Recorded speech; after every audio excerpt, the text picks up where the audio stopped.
How's it going, everyone? Nate Rathman here from Spiritual Stewardship. And today I'm going to be making a video about how we help other people in our lives and stay energetically centered, in balance, and clear from getting entangled in other people's paths.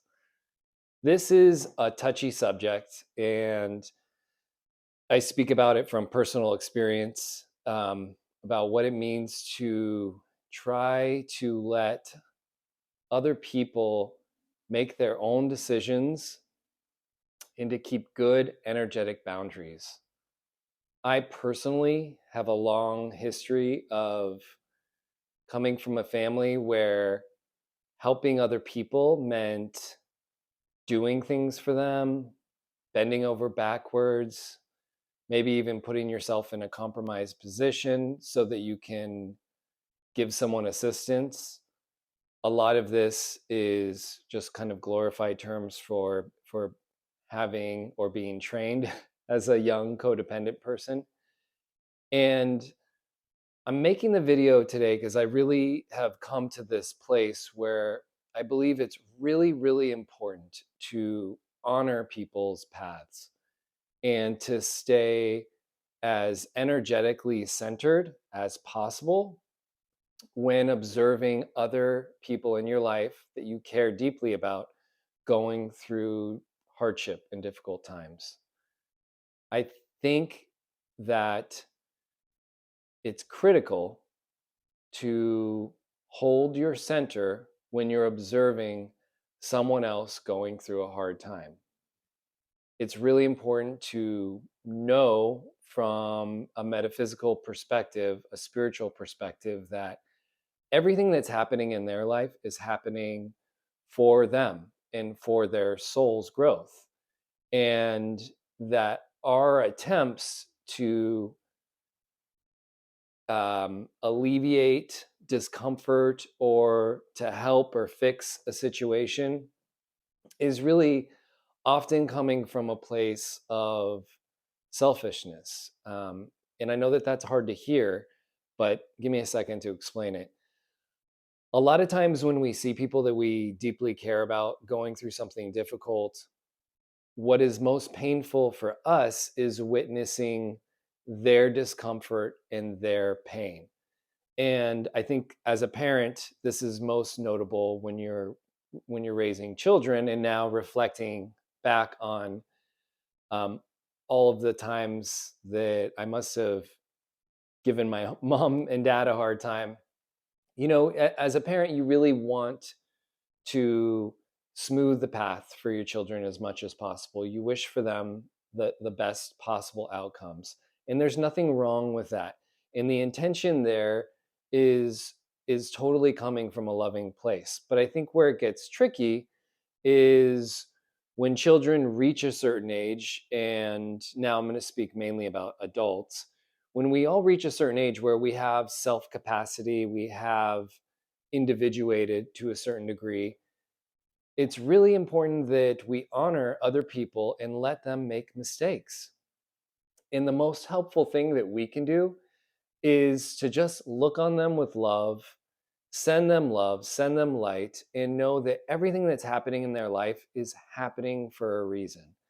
And oftentimes, when we insert ourselves into those situations, and I will even go as far as calling it meddling, in in those situations, all we really do is either postpone a lesson that someone is bound or destined to learn, and in the process we might also alienate them from our lives, because unless someone is very explicit and asking you for advice or input or help, it's often not very helpful when you're going through something to have someone foist upon you lots of possibilities, solutions, different ways of doing things.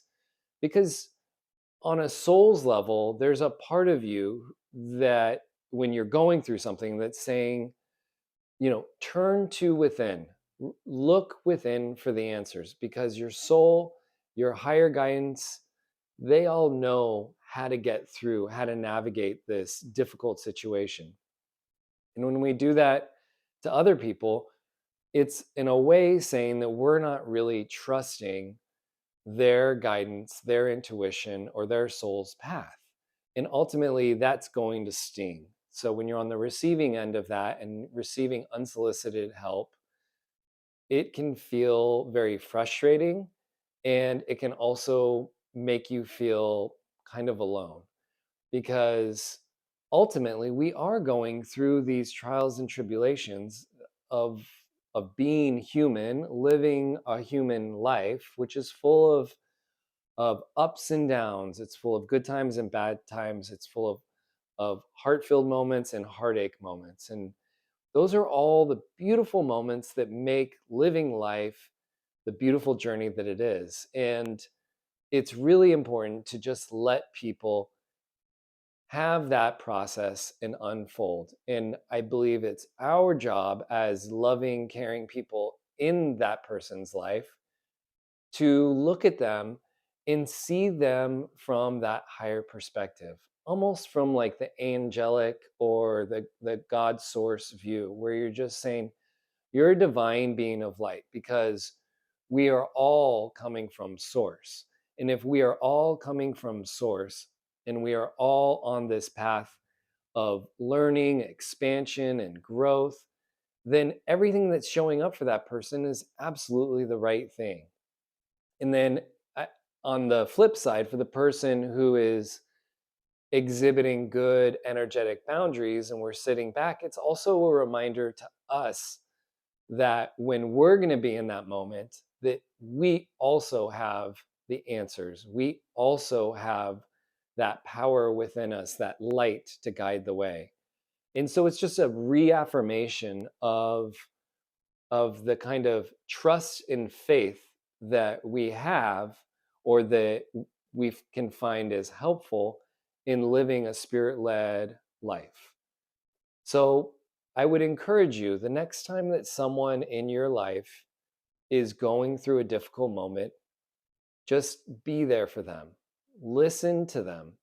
Don't necessarily offer advice. And when you're listening to them and you're being there with them, hold them in light, hold them in love, and know that everything that's in their life is meant for them, and that they're growing, and that this is a beautiful process, and that you have faith in their own inner guidance to lead them down the right path. And then conversely, if you find yourself in a difficult time, remember, this is a good reminder that you have everything you need within you. It all resides within us. And when we stop looking outside of ourselves for answers and solution, it can empower us to turn within and to get an alignment with our higher self. So hopefully you like this video. If you do, give me a thumbs up, and